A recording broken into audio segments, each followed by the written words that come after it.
2 Kings 7 verses 3 to 7 and 18. Now there were 4 leprous men at the entrance of the gate, and they said to one another, why are we sitting here until we die? If we say we will enter the city, the famine is in the city, and we shall die there. If we sit here, we die also. Now therefore come, let us surrender to the army of the Syrians.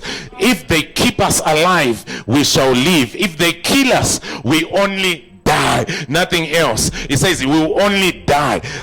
And they rose at twilight to go to the camp of the Syrians, and when they had come to the outskirts of the Syrian camp, to the surprise, no one was there. For the Lord had caused the army of the Syrians to hear of a noise of chariots, the noise of horses, the noise of a great army. So they said to one another, look, the king of Israel has hired against us the kings of Hittites and the kings of Egyptians to attack us. Therefore they arose and fled at twilight, and left the camp intact, their tents, their horses, and their donkeys, and they fled for their lives.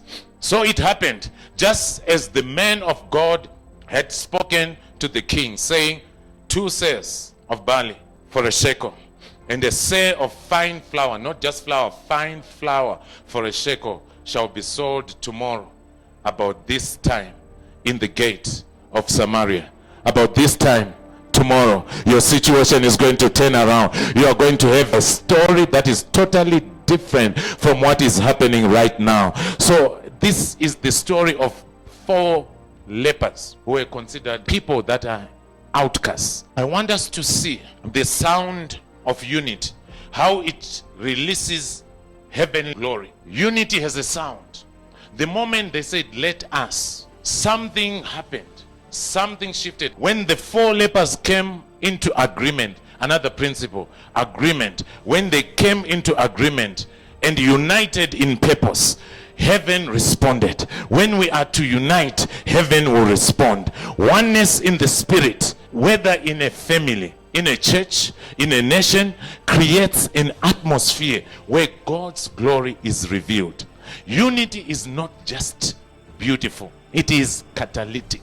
What does it mean? It triggers something greater. It's the spark that sets divine movement in motion. And some of us, we are about to see divine movement set in motion as we come into a place of unity, as we come into a place where there is oneness in the spirit, that God will trigger something greater.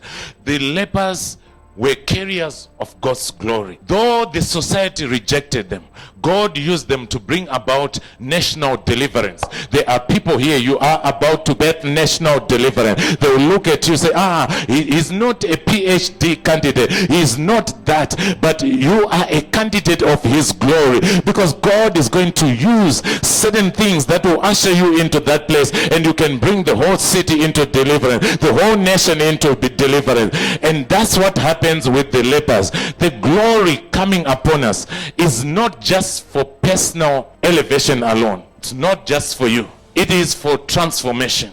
The glory that God is entrusting us, we need to be a people that are mindful about our society, our community, where we dwell, and we need to be used of God to bring transformation there.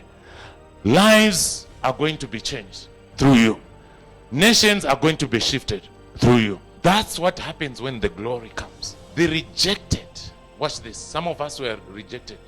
The rejected, in a season of glory, they will become the vessels of revival. That from something that was unlikely, something that was mocked, some of us were laughed at, and people, they laugh at us. Don't worry, chances are you are a vessel of a revival that can break out in a city, a revival that can break out in your family. Just like the lepers, you may feel overlooked, but when glory comes, your steps become prophetic.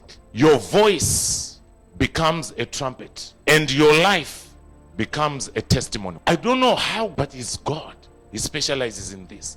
So we know from understanding of what lepers look like. Lepers, they don't walk. If you walk like this, you can intimidate the enemy. But lepers are not like that. These lepers, they don't walk. They shuffle.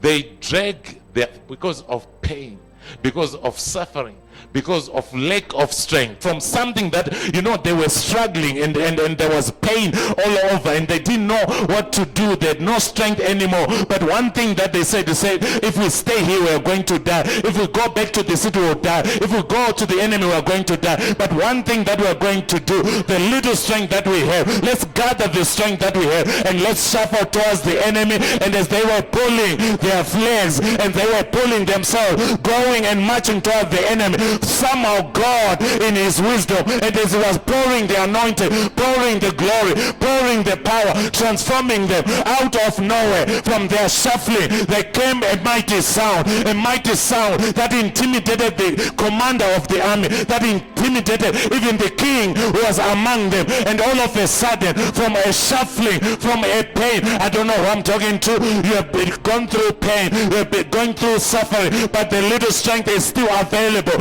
and you can still pull yourself towards that goal, towards that vision. And you said one more time, people they've left, people they've defeated me, people they've robbed me, and things have happened in my life and I failed. I didn't get the chance to be educated, but one strength that I have, I need just to push myself and I need just to move somehow. It's a season for people to move forward. You are moving forward. I wish I had a few people here who have been weary, who have been tired, who have been shut down, and they're saying, no, I'm going to rise again, I'm going to awaken again, and I'm going to do it again. Why? Because there's a glory of God. I've been rejected, I've been considered as a leper, but one thing that I'm going to do, I'm going to shuffle, I'm going to shuffle, I'm going to shuffle, I'm going to shuffle. Thank you for joining us. We trust that you have been blessed.